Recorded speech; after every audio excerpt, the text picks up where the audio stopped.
Assalamu alaikum students, my name is Babar Gulab and I am your biology teacher of grade 9th. Students, आज के lecture में हम बात करेंगे mitosis के इंट्रोडक्शन पर और इससे रिलेटेड हम जो इम्पोर्टेंट MCQs हैं और शॉर्ट क्वेश्चंस हैं उनको एक्सप्लेन करेंगे। MCQs और शॉर्ट क्वेश्चंस को एक्सप्लेन करने के लिए चलते हैं वाइट बोर्ड की तरफ। स्टूडेंट्स, आज के लेक्चर में हम माइटोसिस से रिलेटेड कुछ इम्पॉर्टेंट MCQs और शॉर्ट क्वेश्चंस इनको एक्सप्लेन करेंगे।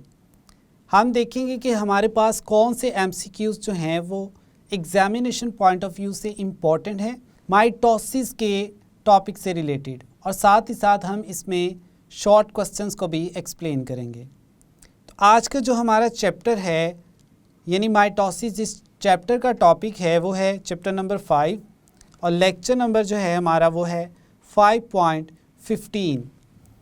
MCQs और शॉर्ट क्वेश्चंस को देखने से पहले ब्रीफली माइटोसिस को देख लेते कि माइटोसिस होती क्या है।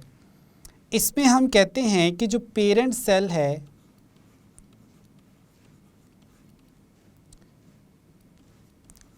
वो डिवाइड करता है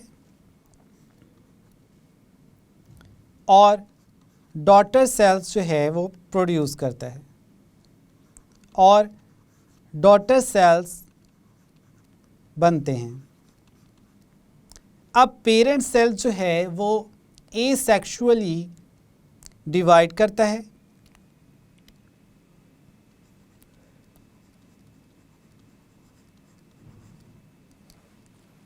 पेरेंट सेल में अगर क्रोमोसोम नंबर जो है वो डिप्लॉयड है यानी 2n है, तो जो नेक्स्ट डॉटर सेल्स बनते हैं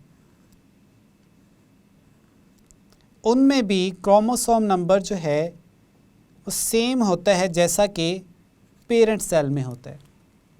अब हम चलते हैं MCQs की तरफ। सबसे फर्स्ट जो है हमारे पास MCQ नंबर 1, इसमें पूछा गया है माइटोसिस वाज डिस्कवर्ड इन, यानी कब जो है वो माइटोसिस को डिस्कवर किया गया। तो इसका आंसर है हमारे पास 1880s में।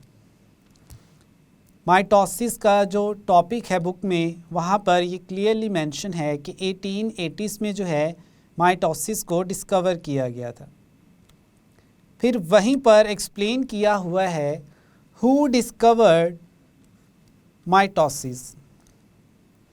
इसमें हमारे पास ऑप्शंस हैं Walter Fleming, Oscar Hertwig, TH Morgan और अगस्त विज़मैन।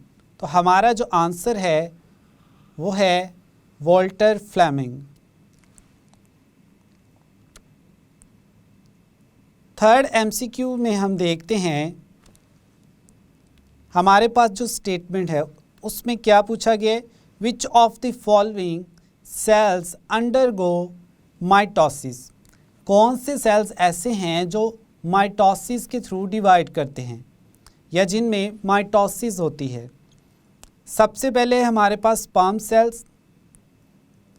स्पर्म सेल्स जो हैं इनमें मियोसिस का प्रोसेस होता है। नेक्स्ट हमारे पास जो ऑप्शन है वो है एग सेल्स। एग सेल्स जो हैं ये भी मियोसिस के थ्रू डिवाइड करते हैं, यानी इन दोनों को स्पर्म्स और एग्स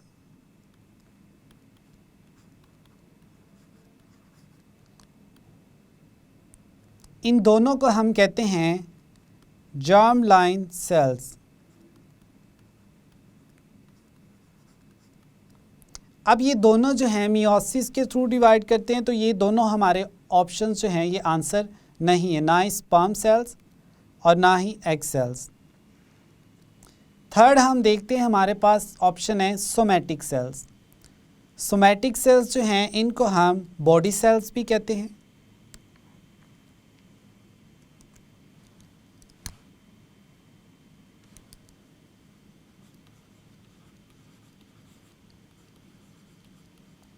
तो जो बॉडी सेल्स हैं ये डिवाइड करते हैं माइटोसिस के थ्रू। तो हमारा जो आंसर है वो क्या है? Somatic cells.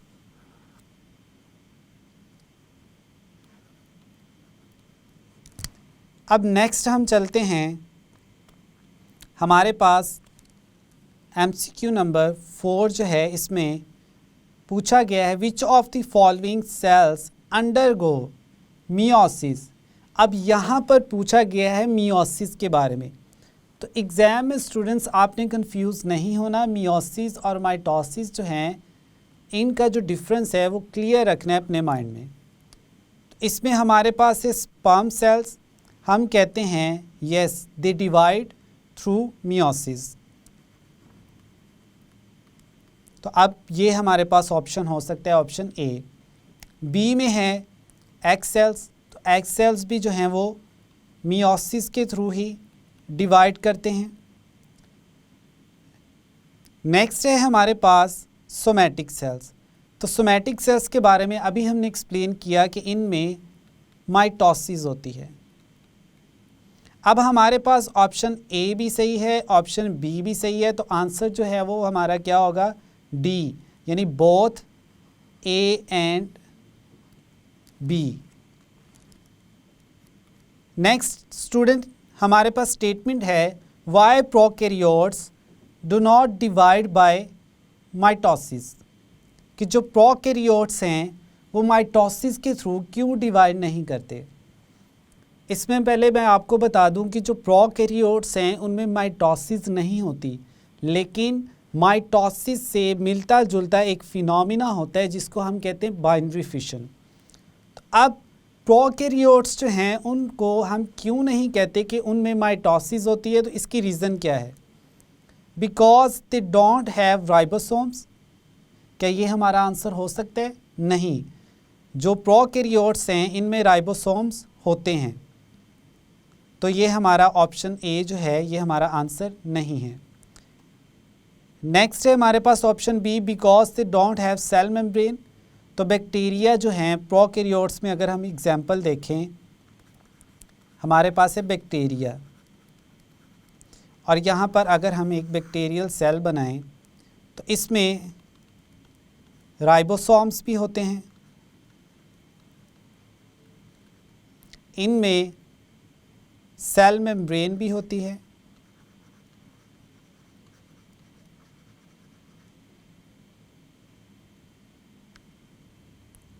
अब ये हमारे पास जो है क्या है? बैक्टीरिया। हम कह रहे हैं ये एक प्रोकैरियोट है। थर्ड ऑप्शन जो है हमारे पास, because they don't have proper nucleus. तो बैक्टीरिया में जो है वो न्यूक्लियस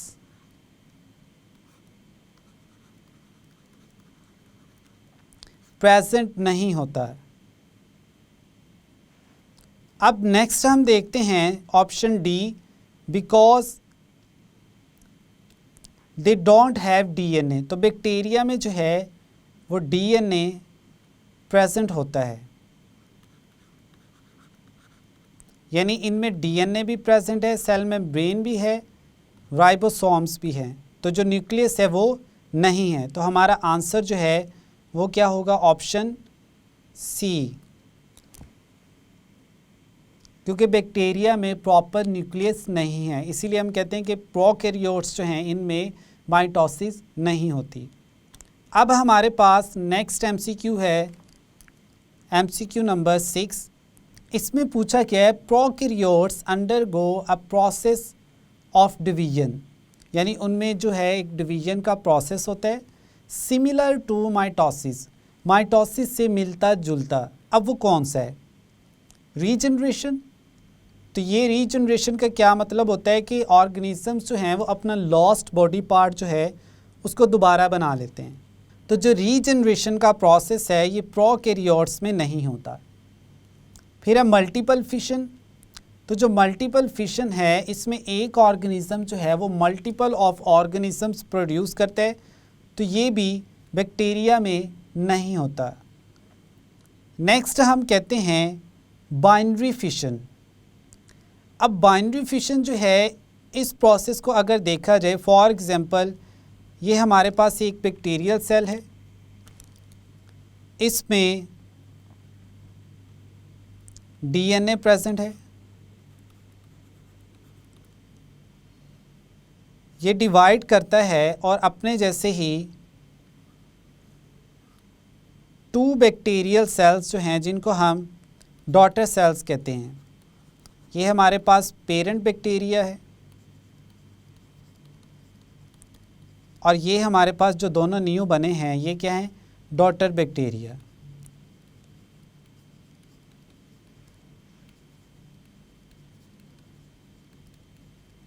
और इनमें भी सेम जो है सारे के सारे स्ट्रक्चर्स वो पेरेंट सेल की जैसे ही प्रेजेंट होंगे।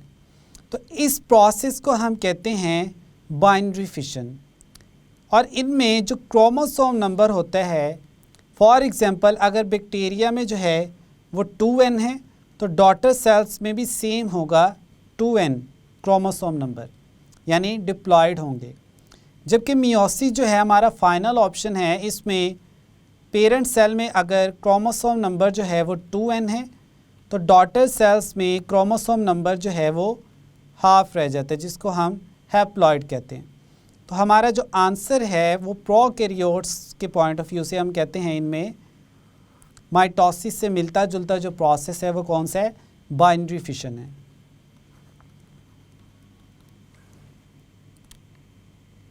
अब है स्टूडेंट्स हमारे पास कुछ इंपॉर्टेंट शॉर्ट क्वेश्चंस, जिसमें सबसे पहले है व्हाट इज़ माइटोसिस। हम कहते हैं the type of cell division in which a cell divides into 2 daughter cells each with the same number of chromosomes, यानी पेरेंट सेल में जो क्रोमोसोम नंबर है नए बनने वाले सेल्स में भी वही क्रोमोसोम नंबर होगा, as were present in the parent cell called mitosis. अब माइटोसिस जो है इसकी डिस्कवरी के बारे में भी हमें पता है। 1880s में एक जर्मन बायोलॉजिस्ट जिसको हम कहते हैं वॉल्टर फ्लेमिंग, उसने ऑब्जर्व किया था in a dividing cell nucleus pass through a series of changes which he called mitosis. Next students हम देखते हैं इसकी अक्रेंस। हम कहते हैं mitosis occurs only in eukaryotic cells, in multicellular organisms somatic cells undergo mitosis। ठीक है, eukaryote sales कौन से हैं, जिनमें हम कहते हैं जिनमें जो वेल डिफाइंड न्यूक्लियस है वो प्रेजेंट होता है, उनको हम कहते हैं यूकैरियोट्स। अब इनमें माइटोसिस का प्रोसेस होता है। एग्जाम्पल है हमारे पास सोमैटिक सेल्स की, यानी जिनको हम बॉडी सेल्स भी कहते हैं।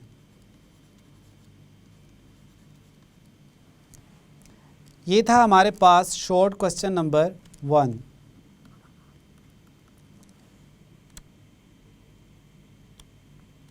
नेक्स्ट स्टूडेंट्स हम देखते हैं what is the difference between somatic and germ line cells, यानी जो सोमैटिक सेल्स हैं जिनको हम बॉडी सेल्स भी कहते हैं और जर्म लाइन सेल्स जिनको हम सेक्स सेल्स भी कहते हैं।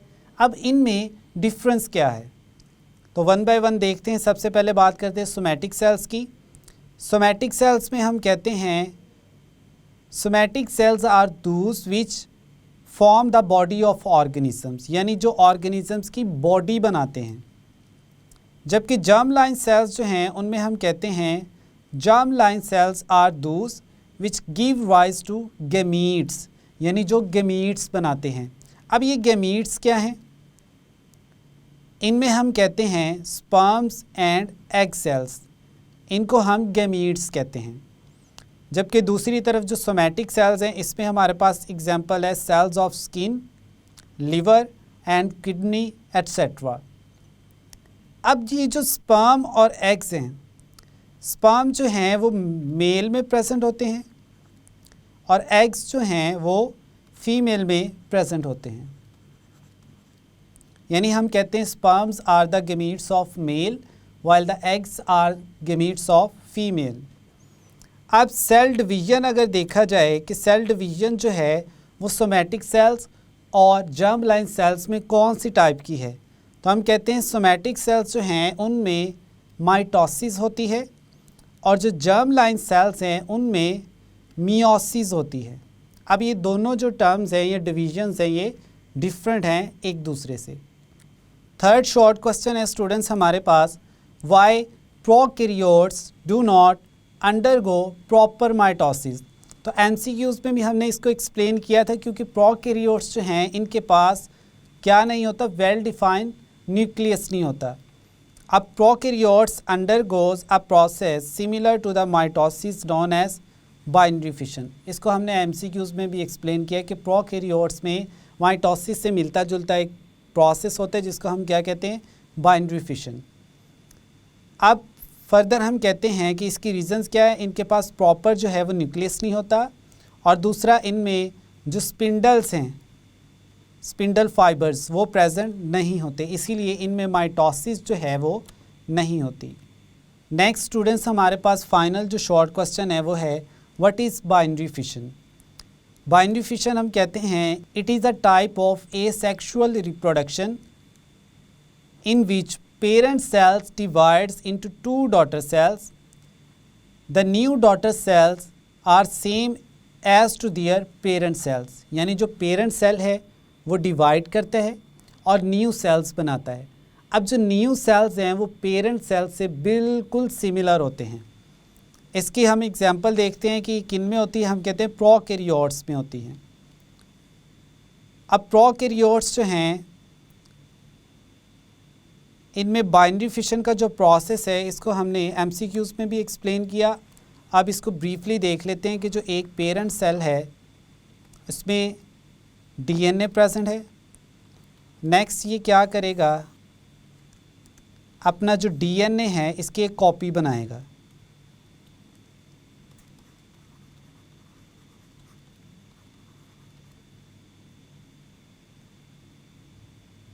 हम कहते हैं डुप्लीकेट डीएनए। नेक्स्ट जो है ये सेल 2 में डिवाइड कर जाएगा, और ये जो नए सेल्स हैं इनको हम कहते हैं डॉटर सेल्स, और इनमें दोनों के पास जो है इक्वल जो है वो डीएनए प्रेजेंट होगा। अब जो पेरेंट सेल था उसमें अगर क्रोमोसोम नंबर जो है या वो सेल जो है वो डिप्लॉयड है 2n, यानी डिप्लॉयड, तो नेक्स्ट जो डॉटर सेल्स हैं वो भी क्या होंगे, 2n ही होंगे। इसका मतलब है diploid, same number of chromosomes as compare to the parent cells. तो यहाँ तक स्टूडेंट्स आज का था हमारा लेक्चर, जिस पे हमने माइटोसिस को एक्सप्लेन किया और इससे रिलेटेड जो इम्पोर्टेंट एमसीक्यूज़ और शॉर्ट क्वेश्चंस थे उनको भी डिटेल में एक्सप्लेन किया। तो इसके साथ आज का हमारा जो लेक्चर है वो यहाँ पर कंप्लीट हुआ। स्टूडेंट्स, आज के लेक्चर में हमने माइटोसिस से रिलेटेड, यानी इसका जो इंट्रोडक्शन है उससे रिलेटेड हमने कुछ इम्पोर्टेंट एमसीक्यूज़ और शॉर्ट क्वेश्चंस को एक्सप्लेन किया। आई होप कि माइटोसिस से रिलेटेड अब आपको कोई भी कन्फ्यूजन नहीं है। मिलते हैं नेक्स्ट लेक्चर में। अल्लाह हाफिज़।